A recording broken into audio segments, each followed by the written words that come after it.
वृषभ राशि वाले बंधुओं, स्वागत है आप सभी का शिवप्रिया भिंड यूट्यूब चैनल में। बंधुओं, इस पूरे पितृ पक्ष में एक बात हमारी मान लेना, आपकी जिंदगी बदल जाएगी। इस बात का हम आपसे दावा करते हैं। बस तकिए के नीचे इस एक चीज को रख कर रोज प्रतिदिन आपको सोना है।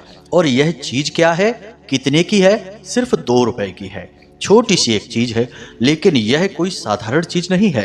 यह एक प्राचीन महाविद्या है।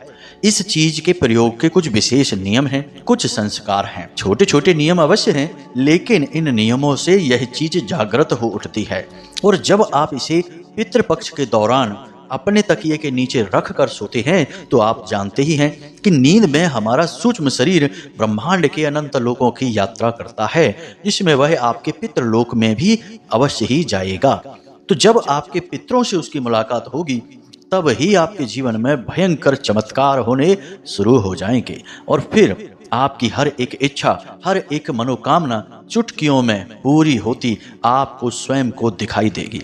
बंधुओं, यकीन मानिए, यह कोई साधारण चीज नहीं है। इस चीज के बारे में अब तक आपको किसी ने भी नहीं बताया है, और हम स्वयं भी अपने इस कार्यक्रम में आपको पहली बार इस एक महाभयंकर महाप्राचीन विद्या के बारे में बताने जा रहे हैं। तो जयकारा बोलो माता रानी का, माँ भद्रकाली की जय बोलो, पितृ देवताओं की जय बोलो। बंधुओं, कभी कभी जीवन में ऐसा होता है कि इंसान लगातार जब तकलीफों से जूझता रहता है, मेहनत करता रहता है, कष्ट जीवन की समाप्त ही नहीं होते हैं, तो उसे ऐसा लगने लगता है कि अब जीवन में सिवाय कष्ट और परेशानियों के कुछ भी नहीं है। केवल उसे जीवन मिला ही इसलिए है कि वह किसी जन्म का, किसी पिछले कर्म का पाप भोगने के लिए पैदा हुआ है, और शायद इसी की सजा उसे प्राप्त हो रही है, जिससे लगातार उसके कष्ट समाप्त ही नहीं हो रहे हैं। लेकिन बंधुओं, हम आपको बता दें कि यह बात बिल्कुल भी सत्य नहीं है। हमारे देखते देखते ही कई ऐसे उदाहरण हैं कि लोग बहुत ज्यादा परेशान थे। कुछ लोगों ने तो कभी कभी आत्महत्या के विषय में भी विचार किया। इतना अधिक जीवन ने उन्हें प्रताड़ित किया, परेशान किया। लेकिन जब उन्होंने हिम्मत नहीं हारी, ईश्वर में पूर्ण विश्वास और भरोसा किया, और कुछ छोटे छोटे उपाय जो हमने उन्हें बताए, उन्होंने अपने जीवन में करना शुरू किया, तो अचानक जब उनके पुण्य का घड़ा पूरा भर गया, तो कुछ ऐसा क्रांतिकारी और विस्फोटक उनके जीवन में हो गया कि हर तरफ से उनके जीवन में धन दौलत आनी शुरू हो गई। रिश्ते नातों में भी उनका वर्चस्व मजबूत होने लगा। हर तरफ से उनके जीवन में सुख और शांति आने लगी। बंधुओं, जहां सुमति तहां संपत्ति नाना, हमारे शास्त्रों में यही लिखा है। जब इंसान के पास सुमति आ जाती है, यानी कि ऐसी बौद्धिक क्षमता कि जिससे वह जो निर्णय लेगा वह सही साबित होगा, तो उसके घर में तरह तरह की संपत्तियां आ जाती हैं। और इंसान की बुद्धि इस प्रकार की सकारात्मक केवल दैवीय कृपा से ही हो सकती है। तो ऐसा ही उन लोगों के साथ भी हुआ कि उन्होंने जब उपाय करने शुरू करे, पूरे आस्था और विश्वास के साथ भगवान की भक्ति में लीन होना शुरू किया, तो उनकी सुमति बदल गई, यानी कि उनकी बुद्धि में देवताओं की कृपा और आशीर्वाद दिखने लगा। और उनके नतीजे ऐसे हुए कि हर एक निर्णय में उनकी जीत होती चली गई। छोटे से छोटे काम की शुरुआत भी की, तो उसमें भी बहुत तरक्की हुई। तो बंधुओं, कहने का मतलब यह है कि हिम्मत कभी जीवन में हारनी नहीं चाहिए, और हर वक्त कुछ न कुछ प्रयास अपनी हार को जीत में बदलने के लिए करते रहना चाहिए। जरा भगवान श्री राम के चरित्र को याद करके तो देखिए। जब इतने सुकुमार, इतने सुकोमल राजकुमार प्रभु श्री राम को वनवास मिला होगा, तो उन्हें कितना कष्ट हुआ होगा। लेकिन इतना ही काफी नहीं था कि उनकी धर्म पत्नी हमारी माता सीता का भी अपहरण कर लिया गया। तो बेचारे कितने व्याकुल और परेशान हुए होंगे। अब अगर हिम्मत हार कर बैठ जाते, तो ना तो कभी सीता माता से उनकी भेंट ही हो पाती, और ना ही रावण जैसे महाखली, महादुष्ट, महादुरात्मा का प्राणांत ही कर पाते। तो हिम्मत हारने का कोई भी विकल्प नहीं है।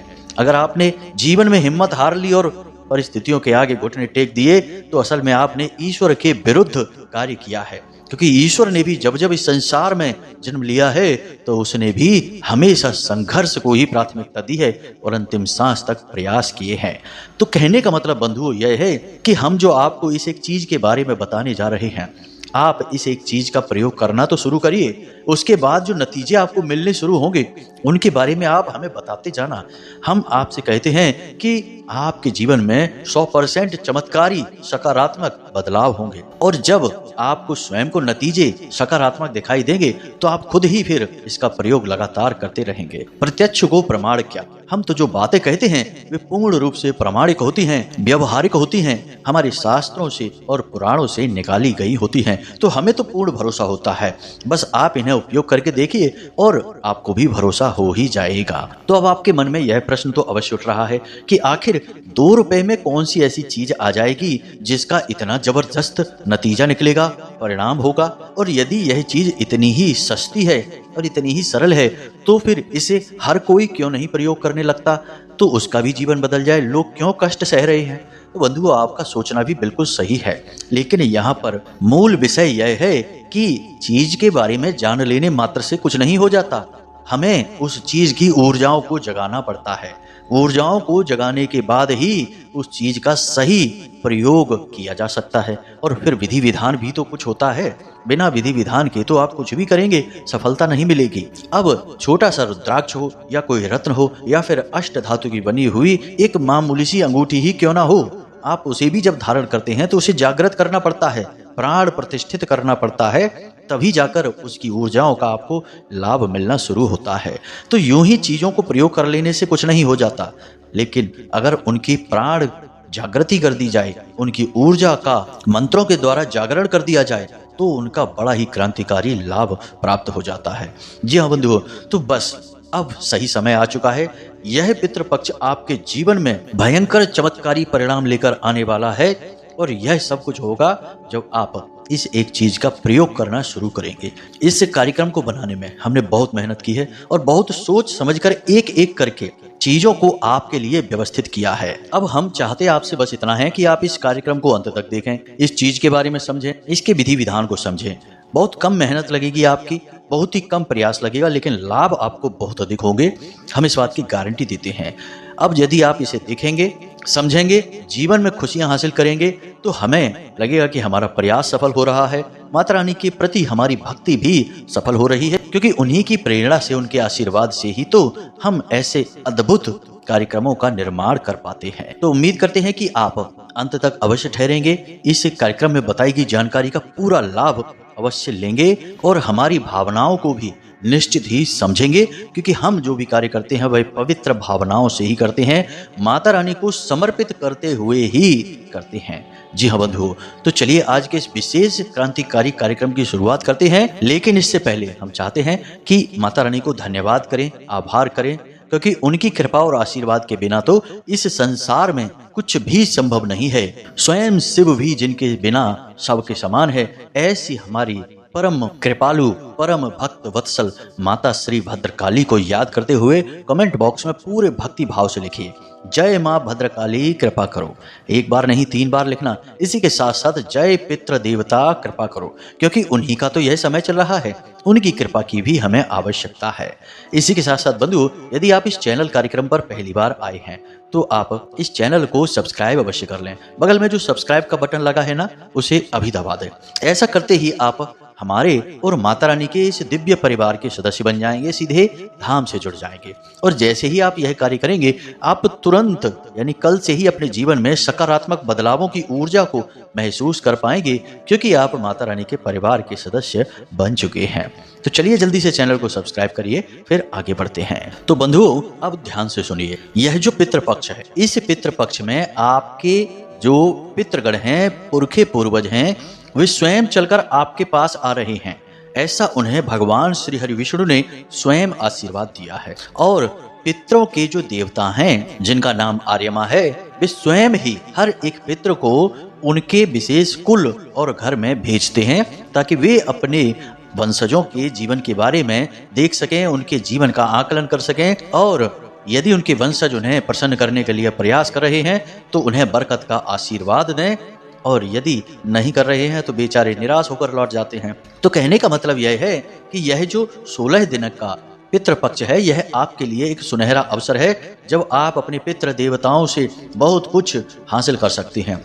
याद रखना कि श्रीमद् भागवतम में पितरों को प्रथम गण कहा गया है, यानी कि हर एक व्यक्ति के जीवन के सबसे पहले प्रथम पूज्य देवता यदि कोई हैं तो उनके पितृ देवता ही हैं। यानी कि इस सुनहरे अवसर को आपको पूरी तरह से भुनाना है, इसे किसी भी तरीके से आपको मिस नहीं करना है। तो अब यह कार्य आप करेंगे कैसे, सोचने का विषय यह है। वैसे तो आप सामान्य क्रियाएं करेंगे ही। हमने पिछले कार्यक्रम में आपको पंचबली संस्कार के विषय में भी बताया था, उसे भी आप पितृपक्ष में एक बार अवश्य जरूर कर लेना। लेकिन आज के इस कार्यक्रम में हम जो आपको अद्भुत चमत्कारी चीज के बारे में बताने जा रहे हैं, इसे आप प्रतिदिन करें। कोई मेहनत नहीं लगनी है, केवल एक बार प्रयास करना है, उसके बाद प्रतिदिन आपको उसी प्रयास को दोहराते रहना है। तो बंधुओं, अब जरा ध्यान से सुनिए। यहाँ पर हम बात करने वाले हैं पितृ देवता से जुड़े हुए यंत्र के बारे में। अब यह यंत्र क्या होता है, जरा इसके विषय में आप समझिए। यंत्र जैसे कि मशीन को ही हम हिंदी में यंत्र कहते हैं। अब जिस प्रकार यंत्र कार्य करता है, उसी प्रकार देवी देवताओं से जुड़े हुए यंत्र भी कार्य करते हैं। हर एक देवी देवता का अपना विशेष यंत्र होता है। अब उसे हम यंत्र इसलिए कहते हैं क्योंकि उस यंत्र के अंदर एक विशेष तरीके का पैटर्न बना होता है, यानी एक आकृति बनी होती है, और उस आकृति के अनुसार उसमें कुछ विशेष अंक लिखे गए होते हैं। अब उन आकृति के अनुसार उन अंकों की ऊर्जा कुछ इस प्रकार से प्रवाहित होती है जो उस दिव्य शक्ति को आकर्षित करती है। कहने का मतलब यह है कि आपका मोबाइल फोन है, यह भी एक यंत्र है। अब मोबाइल के टावर से निकलने वाली जो तरंगे हैं, उन्हें हर एक यंत्र से नहीं पकड़ा जाता, लेकिन आपका मोबाइल फोन उन तरंगों को आसानी से पकड़ लेता है। इसीलिए आपको बिना किसी तार के कनेक्शन के यूं ही बात करने को मिल जाती है, तस्वीरें देखने को मिल जाती हैं। मोबाइल फोन में जो भी कुछ आता है वह हवा में ही तो तैर कर आता है। अब मोबाइल फोन उन्हें कैच कर लेता है, पकड़ लेता है, लेकिन यह कैसे करता है? क्योंकि मोबाइल के अंदर कुछ इस प्रकार की मशीनी व्यवस्था होती है जो उन तरंगों को पहचान कर उन्हें कैच कर लेती है और अपना काम करती है। तो ठीक इसी प्रकार जो यंत्र होते हैं, जो हमारे हिंदू धर्म में वैदिक परंपरा के अनुसार बनाए जाते हैं, इन यंत्रों के अंदर भी अंकों की, संख्याओं की कुछ ऐसी व्यवस्था यांत्रिकी बैठाई जाती है जिससे कि देवी देवताओं की ऊर्जा तुरंत खिंची चली आती है। अब हम यह नहीं कहेंगे कि देवी देवता स्वयं खींचे चले आते हैं, क्योंकि देवी देवताओं को खींचकर ला पाना इतना आसान नहीं है। यह तो लगभग असंभव सा कार्य है। सैकड़ों वर्षों का तप करने से भी देवी देवता सिर्फ प्रकट होते हैं, दर्शन देते हैं, खींचकर नहीं आते हैं। खींच कर लाना शब्द अच्छा भी नहीं लगता है किसी देवी देवता के लिए। तो हम यह कहेंगे कि उनकी ऊर्जा यहाँ तक आ जाती है। जी हाँ बंधुओं, आकर्षित होकर। तो अब जब किसी देवी देवता के विशेष यंत्र को आप किसी विशेष विधि के साथ प्रयोग करना शुरू करते हैं, तो वह देवी देवता की विशेष ऊर्जा, सकारात्मक शक्ति आपके आसपास विचरण करना शुरू कर देती है। और जब वह आपके आसपास विचरण करेगी तो वह आपसे संपर्क करने की भी कोशिश करेगी, और जब संपर्क करेगी तो फिर वह आपकी मनोकामनाएं भी निश्चित पूरी करेगी जो आपके मन में चल रही हैं। यही है रहस्य इस प्रयोग का। तो अब आपको सारी बातें ध्यान से समझनी हैं। अभी तक हमने आपको जितने भी यंत्र बताए हैं, उन सब को हमने आपको भोजपत्र पर, अनार की कलम से, अष्टगंध की स्याही पर बनाने के लिए बोला है। कई और यंत्रों के बारे में भी हमने पहले पुराने कार्यक्रमों में आपको बताया है, लेकिन यह यंत्र बहुत ही सरल है, बहुत ही आसान है। लेकिन इसका मतलब यह नहीं कि यह शक्तिशाली नहीं है, शक्तिशाली भी बहुत अधिक है। अब जिस देवी देवता की जो मांग होती है, हम उसी मांग के अनुसार ही तो उसके लिए यंत्र, तंत्र और मंत्र की व्यवस्थाएं करते हैं। तो पितृ देवताओं की जो मांग है उसके अनुसार। अब पितृ देवताओं का जो रंग होता है वह सफेद और लाल होता है। तो अब आपको इस यंत्र को बनाने के लिए सफेद रंग का एक कागज चाहिए। अब यंत्र आप कैसे बनाएंगे, इसकी तस्वीर आप इस समय अपने मोबाइल के डिस्प्ले पर देख रहे हैं। इस तस्वीर में एक विशेष प्रकार की आकृति बनी हुई है और उस आकृति में कुछ अंक लिखे हुए हैं। इन्हीं अंकों को इसी आकृति में आपको लिख देना है। बहुत ही सरल है, पेंसिल से ही बनाया गया यह यंत्र है और सफेद रंग के कागज पर लाल रंग की कलम से बनाया गया है। आपको भी बस बिल्कुल ऐसे ही बना देना है इसको। अब यह कार्य आप पितृ पक्ष में किसी भी दिन कर सकते हैं। जब आप इस कार्यक्रम को सुन रहे हैं उसी दिन आप इसे कर सकते हैं। अब जब आप इस यंत्र को बनाने का मन बना लें तो ध्यान से सुनें कि आपको क्या क्या चीजों की आवश्यकता है। तो सबसे पहले सफेद रंग का एक कागज, फिर लाल रंग की एक कलम और उसके बाद थोड़ा सा गंगा जल, तुलसी के कुछ पत्ते और गाय के घी का एक दीपक और भगवान श्री हरि विष्णु नारायण की और माता लक्ष्मी के साथ में एक तस्वीर। इतनी चीजों की आपको आवश्यकता है। अब आप यह कार्यक्रम शाम के समय करेंगे, सूर्यास्त के बाद, यानी रात्रि में। ज्यादा रात्रि ना करें, 8-9 बजे के आसपास यह कार्यक्रम आप कर सकते हैं। तो आपको करना क्या है, स्नान आदि करने के बाद आपको भगवान के सामने बैठना है, यानी कि एक चौकी लगानी है और उस चौकी पर भगवान को स्थापित करना है। पीले रंग का वस्त्र बिछाएं और उसके ऊपर भगवान नारायण की तस्वीर को रखें। फिर उन्हें पीले रंग के पुष्प चढ़ाएं और गाय के घी का एक दीपक जलाएं। गाय का घी का दीपक जलाने के बाद उन्हें पुष्प आदि अर्पित करने के बाद फिर आप वहीं पर बैठकर इस कागज पर, सफेद रंग के एक कागज पर, छोटा सा कागज होना चाहिए, उस कागज पर आप इस यंत्र को बनाएंगे। छोटा सा ही यंत्र बनाएं। यंत्र का आकार 4 इंच बाई 4 इंच होना चाहिए, इससे बड़ा नहीं। अब इस यंत्र को आपने बना लिया। यंत्र को बनाने के बाद इसके पीछे की ओर जहां यह कागज कोरा होगा वहां पर आपको 9 बार इस मंत्र को लिखना है। याद रखना 9 पितरों का अंक होता है, तो 9 बार आपको इस मंत्र को लिखना है।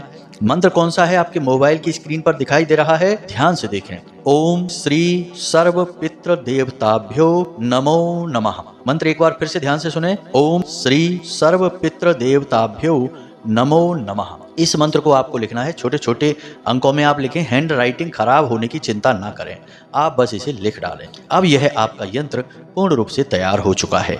अब आप इस यंत्र पर थोड़ी सी गंधाक्षत लगा दें। गंधाक्षत का मतलब होता है कि पूजा में एक विशेष इत्र का प्रयोग किया जाता है जो पूजा पाठ की दुकानों पर ही मिलता है।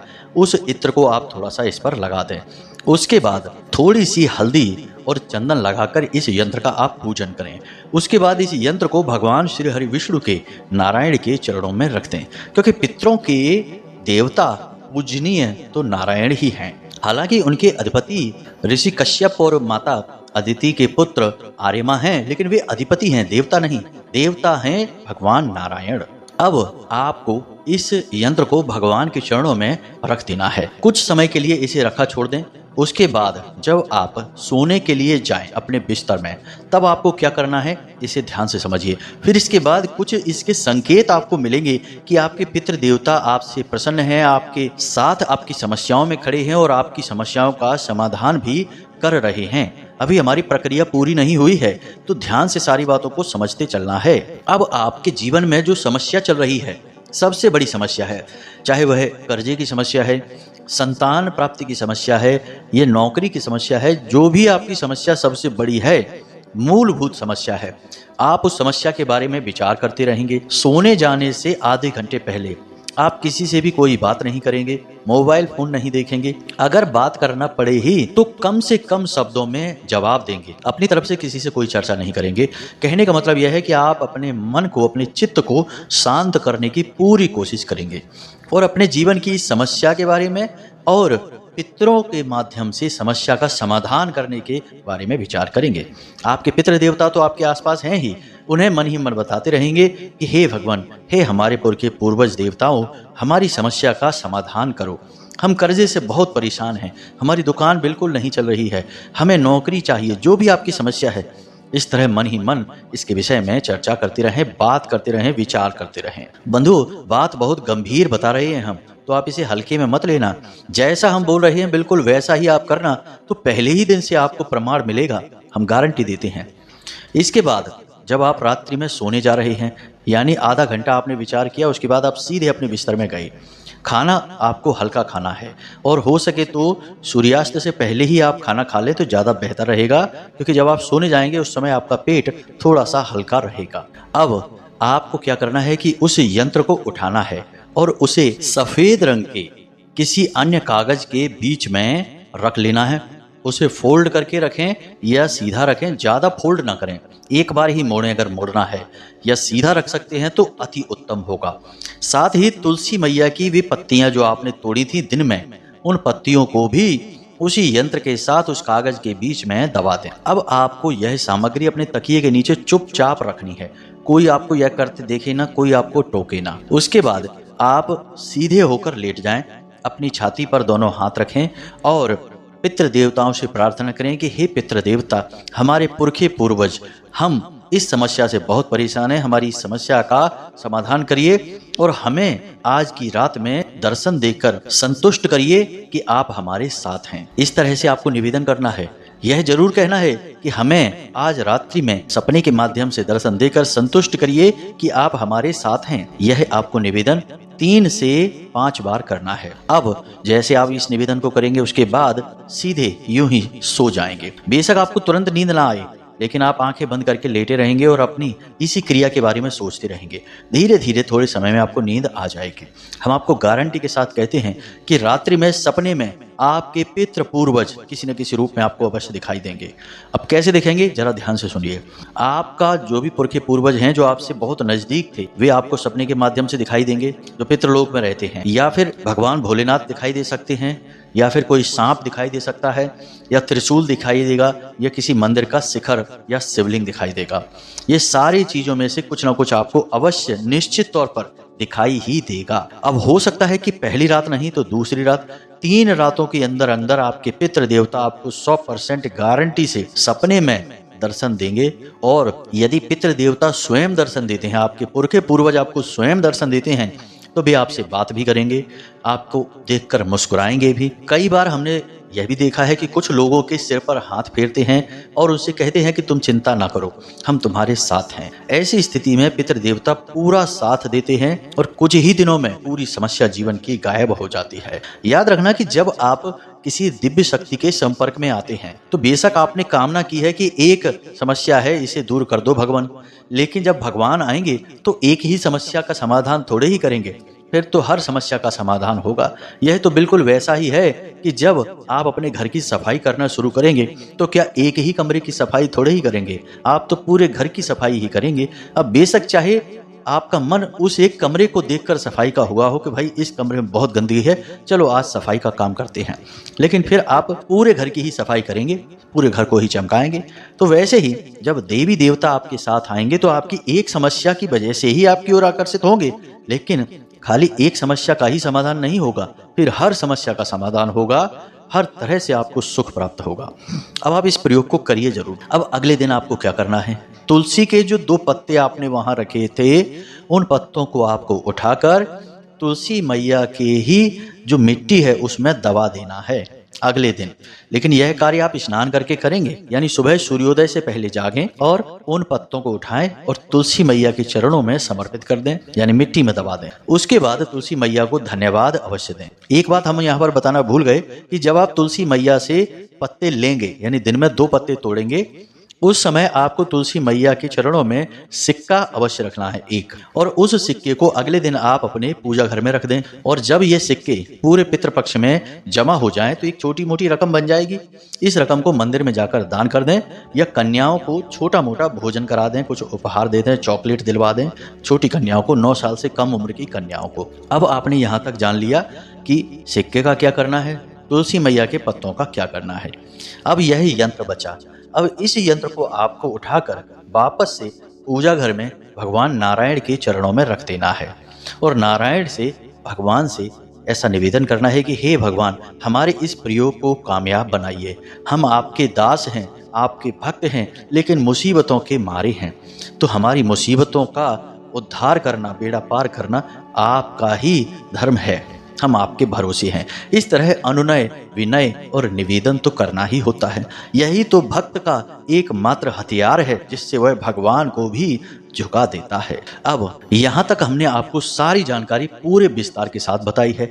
फिर भी यदि अब आपको कोई मन में प्रश्न उठे तो आप बेफिक्र होकर व्हाट्सएप नंबर पर मैसेज करके पूछ सकते हैं या फिर कमेंट बॉक्स में मैसेज करके पूछ सकते हैं। हम समय मिलने पर आपकी समस्याओं का समाधान अवश्य करेंगे।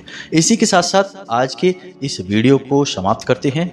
आपका जीवन शुभ हो और खुशियों से भरा रहे, यही हम माता रानी से कामना करते हैं और उम्मीद करते हैं कि आप हमेशा हंसते रहेंगे, मुस्कुराते रहेंगे, सकारात्मक रहेंगे और दिन में एक बार मंदिर अवश्य जाएंगे, क्योंकि आपका उद्धार वहीं से होना है मित्रों। इसी के साथ साथ आज के इस वीडियो को विराम देते हैं। मिलते हैं अगले ज्ञानवर्धक कार्यक्रम में। तब तक के लिए धन्यवाद। जय माई की जय, माँ भद्रकाली। माता रानी आपका कल्याण करें।